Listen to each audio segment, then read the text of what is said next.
This week's chapter of One Piece, Luffy versus Doflamingo. It's finally happening, and it's pretty freaking awesome. Not only that, but we get some Doflamingo backstory. We get to learn how he met his family. This week's chapter kicked all sorts of ass because not only is Luffy fighting against Doflamingo, but he's beating him with the power of America. Eagle Bazooka. Is that not the most patriotically badass attack that you've ever heard of in One Piece? Wow. Here's the thing. First of all, this fight, I'm glad it's happening. Yes. Finally. No interruptions. Well, sort of interruptions. Trebol gets in there and sort of starts messing everything up. But it's the first time we've actually seen them go at it with this sense of, I'm going to try and kill you. Not trying to push you away because I have a secret plan going on behind the scenes. Not trying to buy time. Because as much as Doflamingo has been a badass throughout the series, he also doesn't necessarily like to fight unless he thinks he can absolutely kill you instantly. So he hasn't really been trying to fight Luffy. So now that it's actually happening, I'm very interested. And boom, boom. And also Law's like been handicapped half of this arc. You know, either getting his arm chopped off, getting cut in half, getting his ass kicked, getting shot 30 times. You know, he's still Law's a gangster. Law just takes it. The will of D is a hard one to squish. So I think we're seeing that over and over again. And it's good to see that with other characters besides Luffy.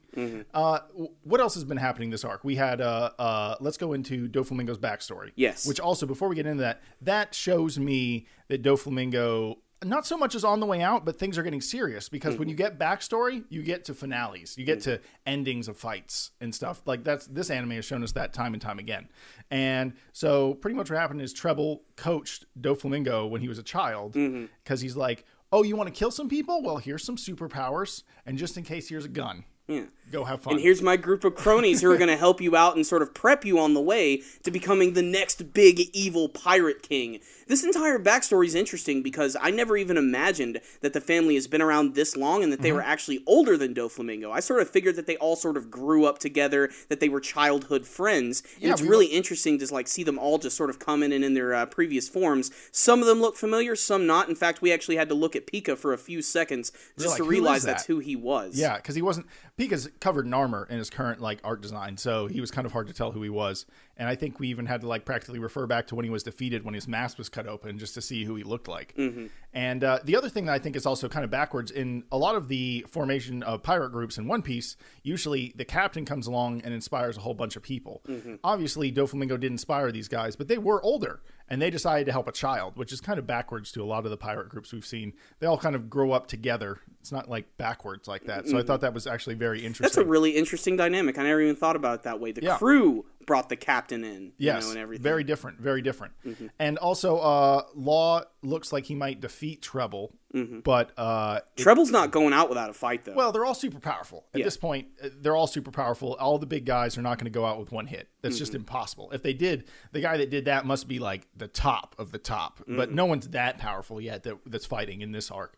So, yeah, Trebol gets cut by... It looks like kind of a gamma knife kind of technique. It's Law opens up his room, and suddenly his severed arm just appears out of nowhere, which still has the sword in hand, and then it just spins upward through Trebol's body. And this is a really important scene, because it's probably the very first time in this entire arc that Trebol's actually been really significantly hurt by something.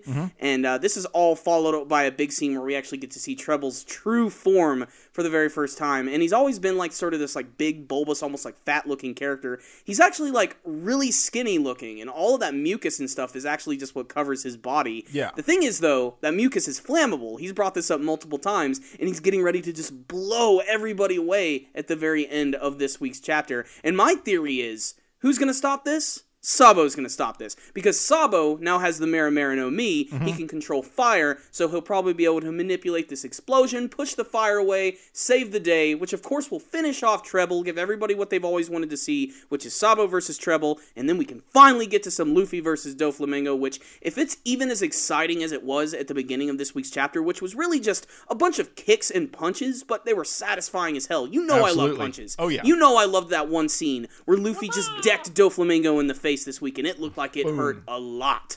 Yeah, Doflamingo, though, he's interesting because, well, same thing with Luffy. They never seem to slow down as they get hurt. They just kind of get damaged as they go, but they never, like, it never seems to affect them. So this fight has been interesting in the way that, yes, they've all gone through a lot. They've all had really long days up to this point, you know, like fucking bird cages, and, you know, Luffy's been smacked around the whole time. Doflamingo's had his inside scrambled, like scrambled eggs, you know, but at the same time, they're still kind of fresh to fight. So I'm very excited to see them actually start fighting. One of the other things, Doflamingo has Conqueror's Haki. We have got to mention that. I don't know if it's already been said that he has Conqueror's Haki, but it's heavily implied in this week's chapter, and that also goes into the backstory as well, when you know, Trebol is actually, that's what Haki is. That's how it works. Now would you like a gun, a devil fruit, or a knife? Like, that's basically how his deal works. I still want to learn a little bit more about that backstory, though. I want to know why they actually sympathize with Doflamingo so much, and while they will go out of his way to literally burn down an entire village just to appease him, just to help him out. What's that dragon group called? The something dragons? The all the world government protects? Like the Celestial Dragons. Celestial Dragons. Yeah. Maybe they just take pity on him or find him interesting because he's a rejected Celestial Dragon. And, you know, the noble blood commands a lot of respect in One Piece. You know, not to some of the more calm, normal characters like Luffy, you know, who decks him in the face. But I find this chapter was really good. What rating-wise? I'm going to give this one 5 out of 5. 5 out of 5. Yeah, it opened up with some amazing action. There were just some pages that went on with very little dialogue of just Luffy versus Doflamingo, which was really exciting and had some fun choreography, and the battle hasn't even started yet, so I just can't wait to see where this is going. I'm even more pumped up than I was before. Of all the chapters we've reviewed so far, this one was my favorite. Well, we keep saying, oh, this is where it gets real, but it keeps getting realer. Yeah. You know, and so I'm very excited about the progression that this arc is having, and it's definitely my favorite arc of the New World so far. And maybe my favorite arc ever after it ends. Who knows? So 4 or 5 out of 5 for both of us. We really liked it. Thank you guys so much for watching our review. We really appreciate it. If you could, give us a thumbs up on the video, subscribe to the channel, like us on Facebook, follow us on Twitter. If you want, you can donate on PayPal, maybe like $2 once a while, you know, if you like what you see. And then we also have an Amazon Associates link where you can go there. It sends you to Amazon. Anything you buy, we get a little kickback, and you don't have to pay anything extra, and you don't have to do anything extra. You just buy stuff off Amazon, and it helps us out. So thank you guys so much, and until next time, Super Comic Guru 9000 out.